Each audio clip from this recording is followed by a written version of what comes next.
Okay, so let's go to the last lesson for chapter 4.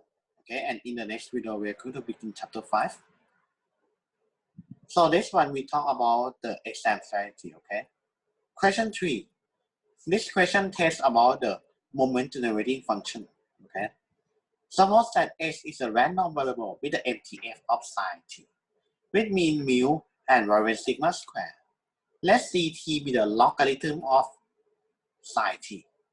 Prove that first derivative of c at 0 is mu, and second derivative of c at 0 is equal to sigma square. So please pause the video and do it on your own first before proceeding. Okay, come back. So for this question, what we're going to do is that we use the formula. Okay, the formula here, this one. And remember, this is not function of x, it is a function of t, right? Because x is gonna be flattened out by using the expectation. So because we say that it is one mean is equal to mu, so the mean that is e of x is gonna be psi first derivative at 0. And we talk about the ex square. Ex square is psi second derivative of 0. So ex square is going to be sigma square plus mu square, right? Because sigma square is a variance. Because Ct is logarithm of psi t. So we find the first derivative.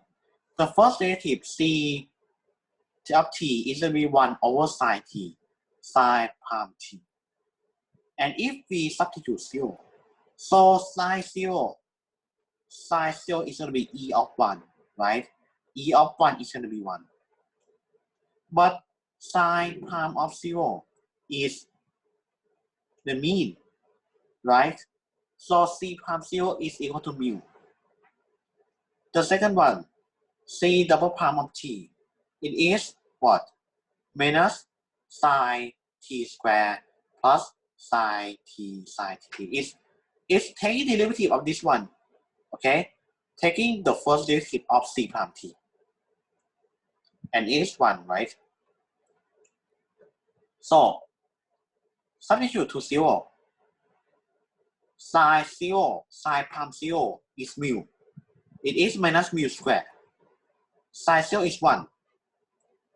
And psi double prime is e of x square. It's gonna be sigma square plus mu square, and it's gonna be sigma square. Okay? By using the two formula, this formula and this formula, we can get the proof very easily. Okay? So let's go to the fourth question. Suppose that x and y have the following joint PDF.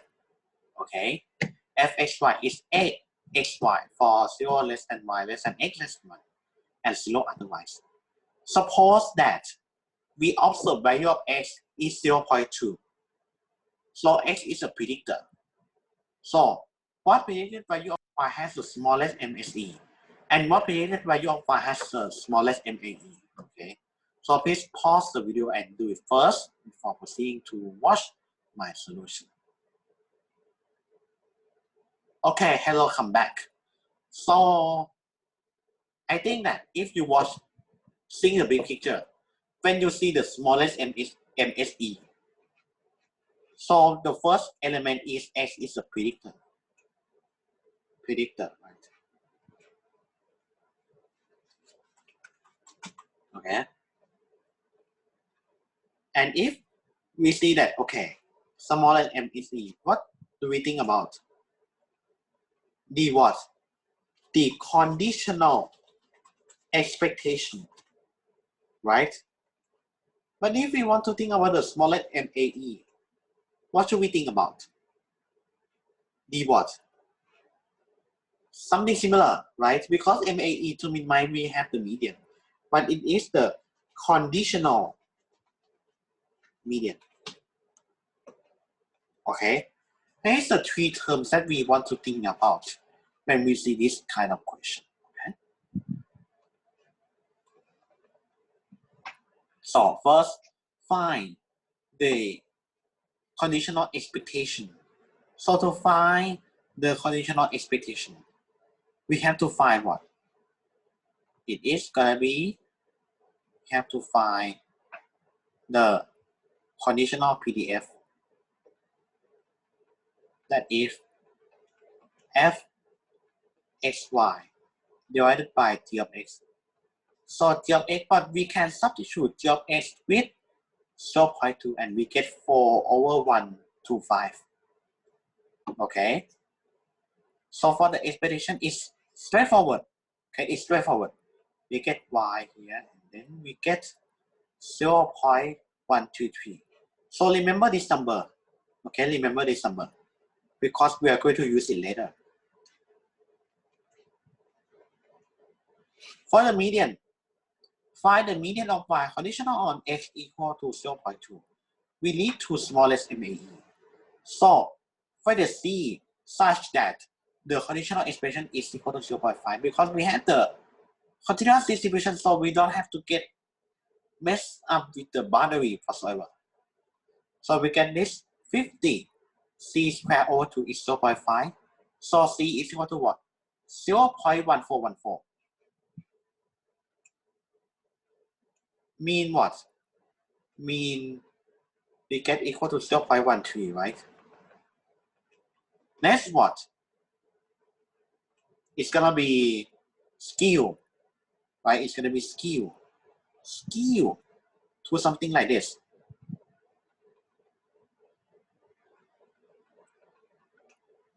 That is, the higher value of x, we should get the taller curve, right? The higher value of x, we should get the taller curve. It's an intuition. So if you wanted to do the sanity check of this question to see that whether your answers make sense or not, okay? The thing that we should do is that because fxy is equal to 8xy, that is for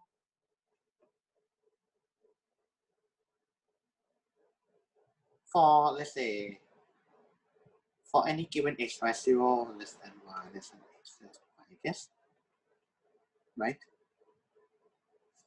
So it's gonna be, okay, let's say if we find that x is any number, so it's a constant, right? The higher value of y, the higher distribution, the higher value of y, the taller the curve.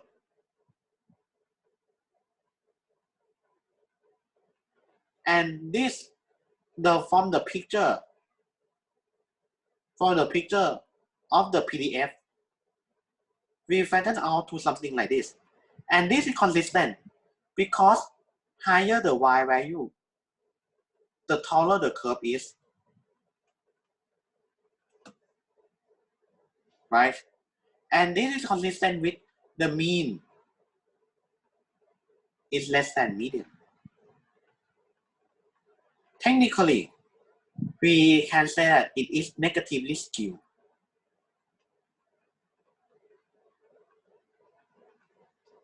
Okay? By mapping the answer, mapping the curve, and mapping to the problem, we can see that the answers make sense. Okay? So you have seen the 4 questions already, okay? And this is the end of the chapter 4.